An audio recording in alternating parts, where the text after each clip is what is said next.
¿Qué tal? ¿Cómo les va? Feliz Navidad, Fer. Feliz Navidad. ¿Cómo están? Muy bien, muy bien. Bueno, bien, ¿cómo, bien. cómo quedaste de los brindis? Sobrevivimos bien, Estamos, tranquilo. la cara se nos nota, pero estamos bien. Ha hecho maravillas Griselda. Griselda.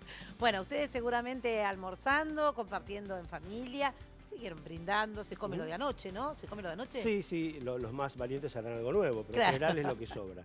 Bueno, pero vamos a tener una hora para compartir información porque aunque sea Navidad, hay mucho. Y hoy vamos a hacer un programa muy especial. Sí, enfocado en personajes para repasar algunos temas del año y por ahí contarles la realidad desde otro lugar. Aclaramos que lo que sea actualidad candente, lo que haya pasado en las últimas horas, claramente está reflejado en nuestra web, en bahía.telefe.com. Así que van a estar informados de todo lo que pase minuto a minuto. Pero nosotros consideramos que algunas de las notas o de las noticias o de los personajes fueron estos personajes del año, con notas y con los personajes hechos ahora, no es que son notas repetidas. No, notas que tienen que ver justamente con un enfoque de estas horas sobre lo que ha pasado durante el año.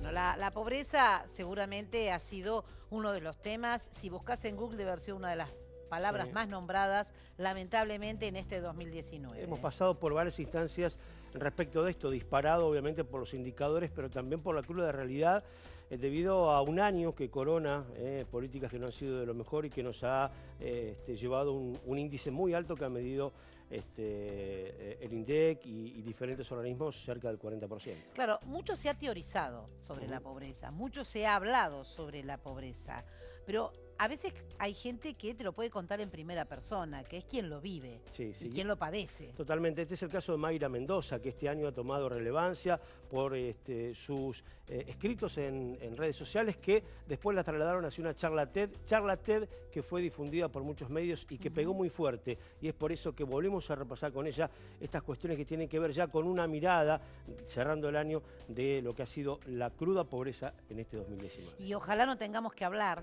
de esta palabra de pobreza en el 2020. Relacionamos este año con la pobreza, pero fíjate que depende con qué sector hables, la pobreza es una realidad infinita o eterna y para otros es más como un vaivén, ¿no? Si bien yo me dedico a hablar desde lo personal, porque aún no tengo formación académica y porque pretendo hacerlo una vez que tenga las herramientas para hacerlo, me parece que economía y situación social son la misma cosa. No podemos hablar de un país económicamente próspero si estamos empobreciendo a la gente. Me parece que esa fue la trampa en la que cayó la Argentina, de creer que había que hambrear un poco a la gente, que había que ajustarla, que había que saquearla y que así íbamos a llegar a una prosperidad. Para mí, situación social y economía son las dos caras de una misma moneda. Entonces, si tenemos una situación social tranquila, próspera, amena, con la gente de clase obrera adentro, con puestos de trabajo que incluyen a todos y no solamente a gente altamente calificada, ahí podemos hablar de una economía que se viene para crecer. Y esperemos que eso sea lo que se venga de una vez por todas. Por ahí estos últimos años han sido muy complicados y el gobierno que se fue había propiciado, el mismo presidente Macri, la frase pobreza cero. ¿Qué pasó en el medio para realmente que eso quede como un cliché totalmente negativo, ¿no? O sea, es inacción, es dirigentes que no saben, no quieren o que realmente lo dicen sin sentirlo. O sea, ¿por qué de un título, pobreza cero, pasamos a tener el 40,08? ¿Qué pasó? Todos los motivos que dijiste son válidos. A ver, me parece que primero que para solucionar un problema tiene que haber voluntad política. Sin voluntad política no vamos camino a eso. Yo creo que no hubo estratégicamente voluntad de terminar con la pobreza. Sí había, por ejemplo, una voluntad de terminar con el déficit presupuestario. Eso fue uno de los principales objetivos del gobierno. Si me preguntás, para mí, un capricho que nos costó carísimo, que nos costó unas corridas cambiarias que llevaron nuestro sueldo al piso. Y por el contrario, con la pobreza no hubo un plan específico y esquemático que realmente busque abordarla por todas las aristas que la pobreza tiene, porque todos sabemos que la pobreza no es solo una cuestión económica, y eso es precisamente lo que yo me dedico a explicar todo el tiempo. Vos tenés que abordarla por el tema cultural, por el tema educativo, por el tema laboral y por el tema económico. Entonces, no hubo plan alguno para la pobreza. No hubo política alguna para la pobreza. Sí se siguieron dando algunos planes, sí se siguieron dando algunos subsidios, pero todos sabemos que eso no es más que asistencia, digamos. La pobreza se la asiste, yo lo veo correcto. Ahora, a la pobreza se la combate. Puede ser que quienes deben tomar decisiones tienen muy poca idea de lo que significa la pobreza, es decir, porque generalmente son personas que están formadas en un ámbito que difícilmente hayan pasado alguna necesidad. Y posiblemente tampoco tenga la militancia necesaria de un recorrido desde jóvenes de por ahí estar en esos espacios para ayudar. O sea, pocas veces tuvieron contacto con esa realidad, entonces difícilmente pueden interpretarla, ¿puede ser? Hay de todo, pero es cierto que es muy raro ver dirigentes que vengan realmente de sectores bajos. Es una realidad que no tiene que ver con la política, sino con los profesionales. Insertarse al mundo profesional es muy difícil para los que somos de clases bajas, no solo por lo difícil que es formarse académicamente, sino porque después te encontrás con un círculo que no te abre las puertas, sino que por el contrario, te las cierra todo lo que puede. Eso es común a todas las profesiones y la política no escapa a ello. Entonces, me parece que viene por ese lado. Ahora, hay dirigentes que militan hace años en barrios pobres y eso no los hace ni más buenos ni más malos, ¿sí? Y esto lo aclaro siempre. Ir a un comedor, ir al barrio, no te hace ganarte el cielo. Y digamos, si bien la actividad de los barrios es algo que me parece fundamental y de hecho es lo que está sosteniendo a la Argentina en este momento, y si eso cae, todo estalla por los aires, los que verdaderamente están en los barrios son los pobres. La gente que lleva comedores, la gente que sostiene comedores, es gente pobre, que ayuda a gente pobre. Que se levanta y se acuesta en el mismo lugar. Se levanta y se acuesta haciendo lo mismo y sirviendo a los demás y han nacido para servir. Rara vez no se escuchan a los pobres. Entonces, siempre se intenta solucionar la pobreza con una visión de clase media. Entonces, los pobres medio que esas herramientas no las agarramos del todo. Y un ejemplo muy claro que doy siempre es cuando el kirchnerismo, por ejemplo, repartió anticonceptivos y repartió preservativos, lo cual es absolutamente necesario y fundamental para un país con salud sexual. Sin embargo, las pibas seguíamos teniendo hijos y no bajó la tasa de natalidad adolescente, no bajó la tasa de embarazo adolescente, no bajó la tasa de embarazos en barrios pobres.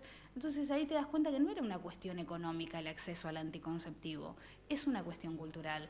La delincuencia o delinquir, digamos, o tomar de lo ajeno, fíjate que es algo que hasta los ricos lo hacen todo el tiempo, evadiendo o negreando o lavando plata. Entonces no es algo que nos incluya solamente a los pobres. Ahí estamos como todos metidos y cualquiera puede agarrar ese camino o no. Sin embargo, en la pobreza es donde está más penalizado y más castigado porque es donde más visible y más grosero es y muchas veces también más violento.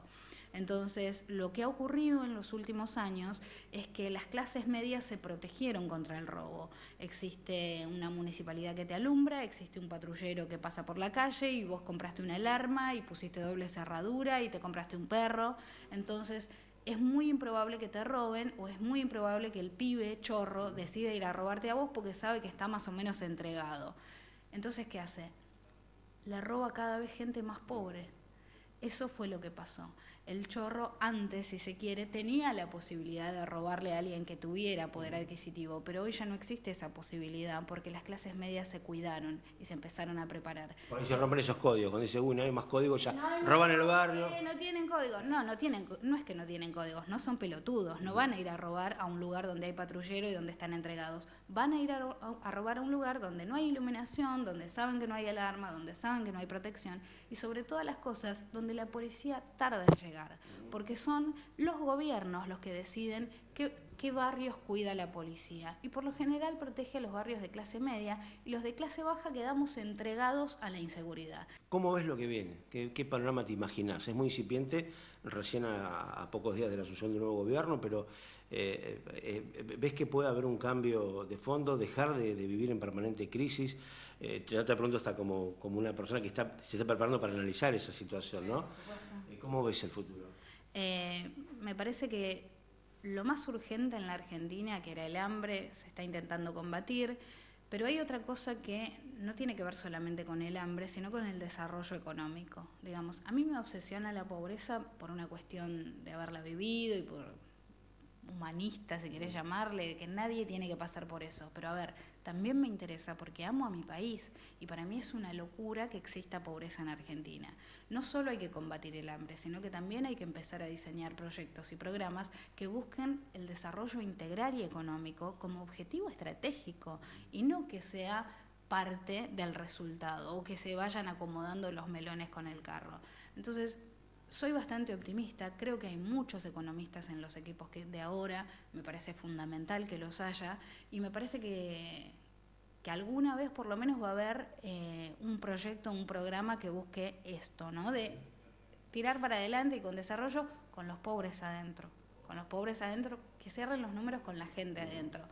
Esperemos que pase, esperemos que haya estabilidad financiera, que eso es lo más difícil en Argentina, que la justicia tenga algún tipo de reforma que realmente sea eficiente, transparente, equitativa, que no persiga a la oposición y que después no persiga al oficialismo que antes es oposición, porque la justicia siempre juega de local. Entonces, eso me parece nefasto, un país pierde credibilidad, pierde seriedad.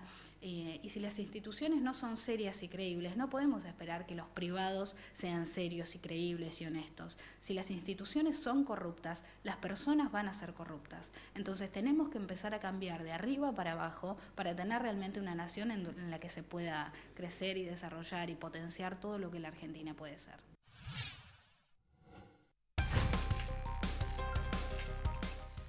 Estamos en uno de los hombres importantes del año en la ciudad, sin dudas el intendente Héctor Gay, porque vuelve a ser intendente. Sí, 4 años más, como bien dice aquí la pantalla. Y la pregunta es, ¿son los últimos 4 años de Gay como intendente? Vos sabés que él me decía que tomó una frase de Juan Carlos Cabirón, que un periodo para un intendente, un periodo solo, es muy poco. Bueno, acaba de cumplirlo. 3 es muchísimo. Bueno. Así que él dice que ahora lo toma y que con este segundo periodo, bueno, de hecho por ley no puede ser más, pero es más que suficiente para profundizar todo lo que empezó a hacer en el primero. ¿Lo escuchamos? Que un proyecto, naturalmente, el tiempo razonable, si las cosas van más o menos bien, es 2 periodos. Yo entendí, sobre todo el año pasado, una frase que había escuchado de Juan Carlos Cabirón a fin de los 80, principios de los 90, y que en ese momento no le di entidad. Cabirón decía, palabras más, palabras menos, para un ejecutivo, para un intendente, un periodo es poco, 3 es mucho. Y esto se convalidó ahora con la decisión de la ex gobernadora María Eugenia Vidal de habilitar solo un periodo más, que me parece razonable. Hoy tenemos una situación de intendentes que van por 24 años, 20 años de mandato, que para mí es una exageración absoluta, por eso se ha puesto límite. Entonces uno entiende cuando tiene un proceso en marcha, inclusive que el segundo se facilita porque tenés el conocimiento. Esto en nuestro caso es una transición, yo lo estoy viendo en provincia ahora, que me cuesta encontrar a los funcionarios para definir cosas urgentes, algunos no tienen firma, se produce un tiempo en el que hay que acomodarse. Cuando uno está en un ejecutivo, sea presidente, gobernador o intendente, en un segundo mandato, se facilitan las cosas, ¿no? Es toda una apuesta y una muestra de confianza, que además yo tengo claro, en mi caso en particular, quizá la gente votó más al periodista que conocía de toda la vida que al político en ciernes. Hoy lo tomo diferente porque después de 4 años siento que es un aval a la gestión, lo cual no implica un cheque en blanco, pero sí un aval a la gestión por la forma en que se dio, porque fue una elección difícil, porque nos votaron 20 y pico mil ciudadanos más que hace 4 años, con lo cual la sensación que tengo, es decir, toda la gente que nos votó en 2015 nos volvió a votar, pero además otros 20.000 ciudadanos también nos dieron su confianza, y eso es un motivo de orgullo. Usted se sienta todas las mañanas acá. ¿Qué espera para el próximo año? Espero básicamente paz, tranquilidad, digamos que todo el mundo pueda resolver su situación en un marco pacífico, digamos, lo que hemos visto en otros países en este último tiempo no es lo que quiero para la Argentina. Hoy la gente está con muchos problemas y es cierto, y como dijo algún dirigente, a veces la mecha es corta. Ojalá el gobierno pueda encarrilar algunas cuestiones complejas, problemáticas, el tema de la economía, el tema de la inflación que nos perjudica a todos, el tema del trabajo, de las fuentes laborales, como para pacificar. Creo que dentro de ese marco Bahía sigue teniendo muy buenas oportunidades, incluso en estos últimos 15, 20 días hay empresas que han venido a Bahía sondeando para radicaciones, para seguir invirtiendo. Llegan buenas noticias del rol que el gobierno le quiere dar a Vaca Muerta y eso para Bahía es bueno. Lo del puerto sigue creciendo, lo de Amazon va a ser 2020, el comienzo de su radicación aquí, y es un tema que no puede pasar desapercibido. Es decir, dentro de un escenario donde hay muchos interrogantes, sigo siendo muy optimista respecto del futuro en la próxima década de Bahía Blanca.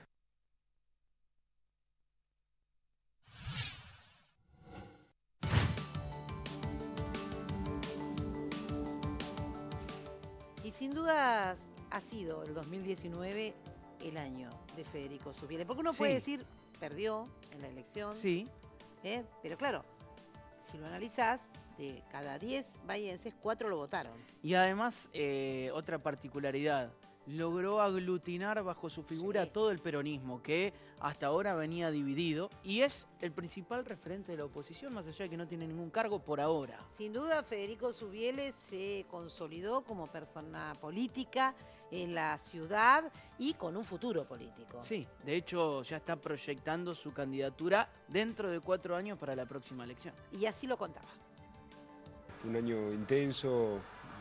Creo que hicimos un gran trabajo, pudimos conformar la unidad, creo que tener una propuesta moderna, con una agenda, digamos, ambiental, que tiene mucho que ver con el trabajo, con el respeto de los derechos de las minorías, con una ciudad inteligente, moderna, y bueno, creo que hubo un gran acompañamiento de una gran parte de bahienses que, bueno, sin lugar a dudas nos marcan que el camino que transitamos y la forma en que lo transitamos es el adecuado, así que bueno, muy conforme, muy contento, con ganas de reafirmar mi compromiso con Bahía Blanca, de seguir trabajando y bueno, de poder seguir sumando esfuerzos en esta mirada de una ciudad que entiendo que tiene toda la potencialidad para poder crecer y que esperemos que lo haga, ¿no?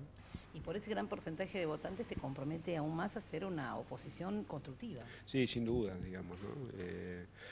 Entiendo, por un lado, que acá hay dos circunstancias, ¿no? Primero, que tenemos una agenda, una plataforma aún fresca, que 4 cada 10 países han acompañado, que la idea nuestra es poder plasmarla a través de nuestros representantes, tanto en el Consejo Deliberante como en la legislatura, y después también tener presente que representamos tanto al gobierno de la provincia como al gobierno de la nación, que están iniciando gestiones a través, bueno, de Axel y de Alberto, y bueno, que nosotros la verdad queremos, digamos, poder trabajar primero para poder lograr que el impacto de esas políticas públicas nacionales y provinciales estén en la ciudad y bueno, por supuesto también colaborar para que esas obras que hoy están en muchos casos detenidas puedan digamos, seguir su marcha, recuperarse y bueno, que Bahía Blanca pueda tener también esa inversión en infraestructura que necesita, ¿no?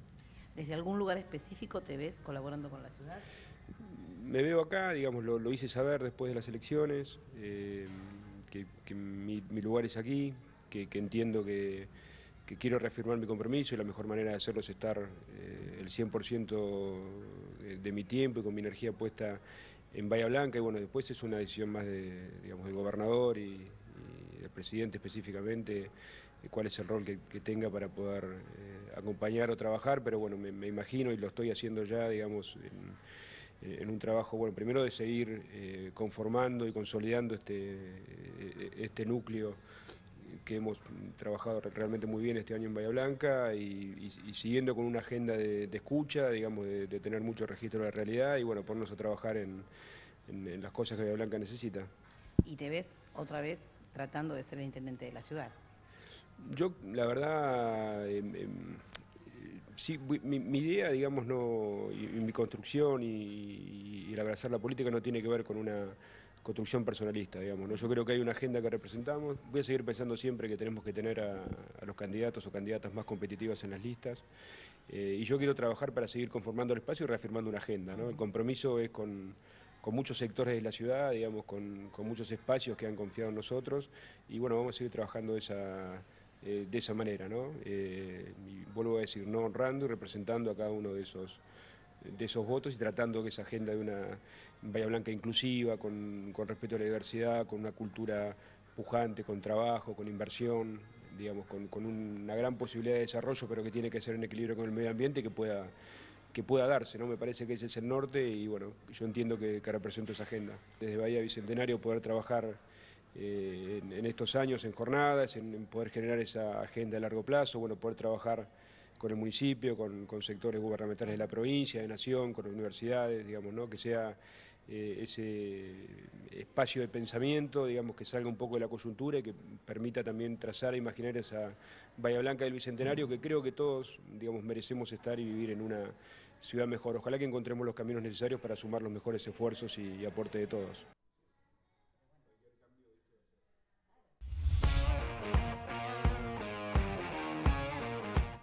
¿Cómo estás, Lucho? ¿Qué Felicidades. tal? Felicidades igualmente para vos y para todos. Bueno, ¿qué me trajiste? Vamos a estar analizando un poco de lo que ha sido uno de los grandes momentos del año, que ha sido la performance de Villamitre, ¿no?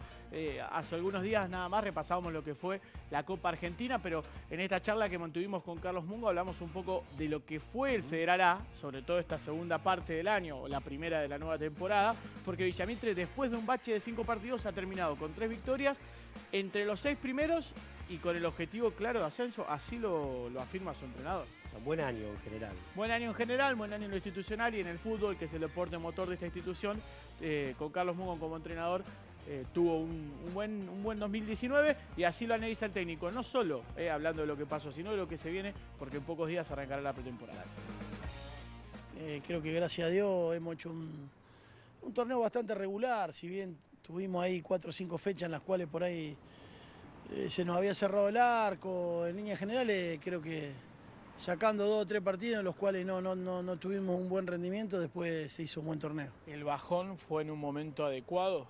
Digo, haberlo tenido en la primera parte de la primera ronda es por ahí ideal, en esto que siempre un equipo tiene un bajón y que puede llegar a mermar su rendimiento. Y hay que verlo, ¿viste? Porque ahora empieza la segunda rueda, ya se empiezan a definir cosas, así que es un torneo largo. Yo lo que digo sí que creo que es un muy buen torneo, se ha hecho porque en los torneos largos los que mejor hacen las cosas a la larga llegan.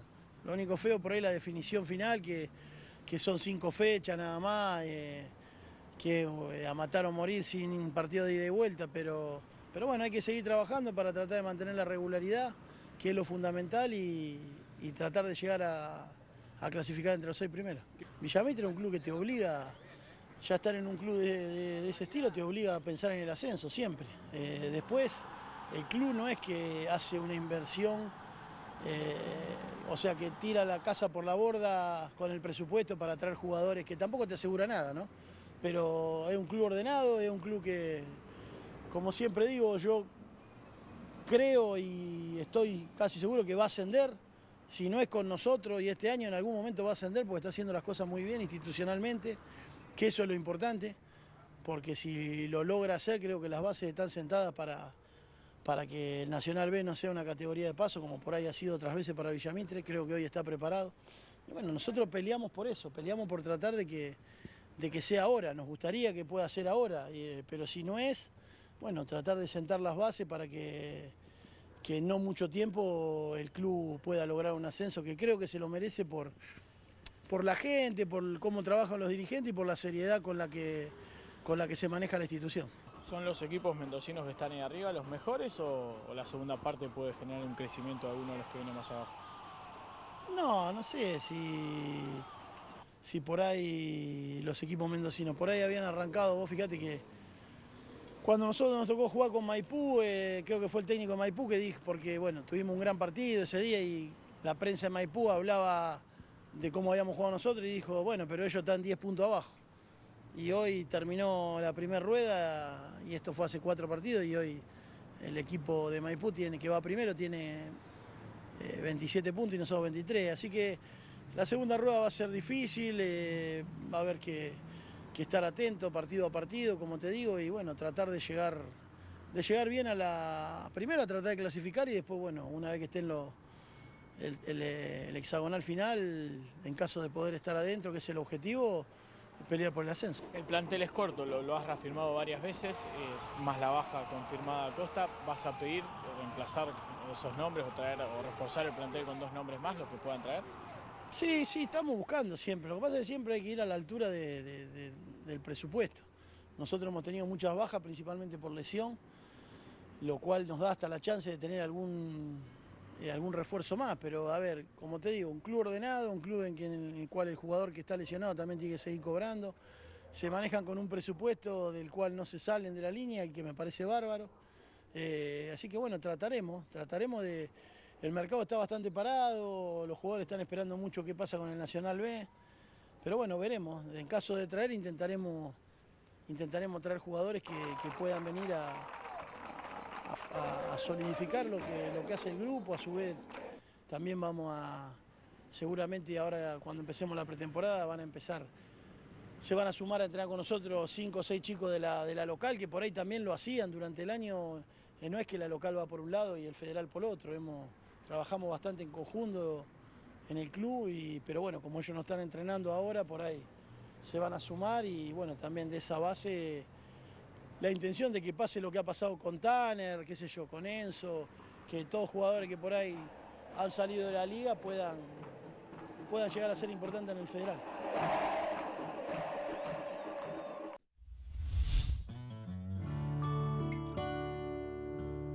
Matías, ¿cómo estás? Felicidades. Felicidades, Fer. Buenas tardes, ¿cómo estás? Bueno, la presentación está hecha. Hablamos de este muchacho. Sí, Cristian Amarilla. 26 años, recibido en nuestra universidad, en la Universidad Nacional del Sur, de licenciado en Química, y que se destacó por sobre los otros recibidos por una carta a través de las redes sociales, en este caso Facebook, que se hizo viral. Conmovió porque realmente habló de su historia, de los sacrificios económicos y laborales que tuvieron que hacer sus padres para que él pudiera terminar la secundaria y también pudiera estudiar, una beca que le fue fundamental para poder también recibirse de ser hoy licenciado en Química, y todo lo que vino después, porque llegó hasta participar de uno de los programas de nuestra pantalla. Estamos hablando de Quién quiere ser millonario. Lo vio absolutamente todo el país, y allí, además de participar, pudo seguir reflejando todo lo que fue su historia. Reflejo, justamente, que muchos se puedan ver reflejados en el sacrificio de Cristian Amarilla.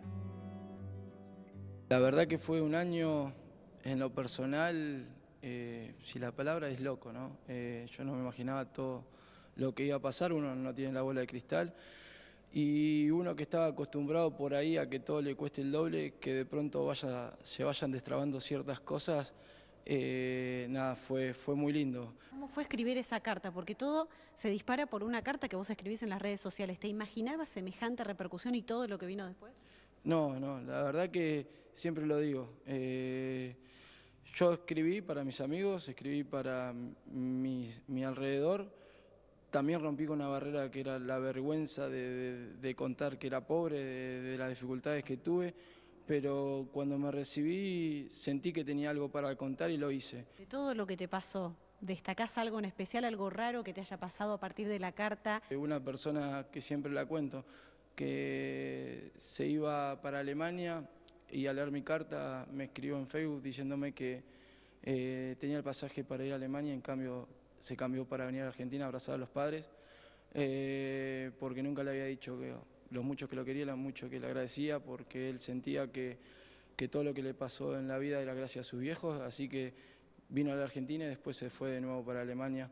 Era una persona que estaba en Perú. Son cositas que es loco, ¿no? Porque algo que vos escribiste, que fueron palabras tuyas, que hayan sido transmitidas y alguien la haya recogido y le haya generado sensaciones lindas o de aliento o de lo que sea, para uno es muy gratificante.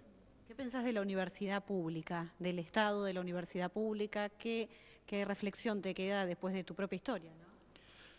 La universidad pública, siempre digo, es el colectivo que me traía acá a la universidad, es ese colectivo que a la persona pobre lo puede llevar a tratar de trabajar de lo que le gusta, a poder cambiar su realidad. Ojalá todos seamos conscientes de que la universidad pública en nuestro país es ese colectivo que lleva a la gente pobre a poder vivir de lo que le gusta y a poder cambiar su realidad, y hay que defenderla y hay que apoyarla con recursos y con fuerzas, ¿no?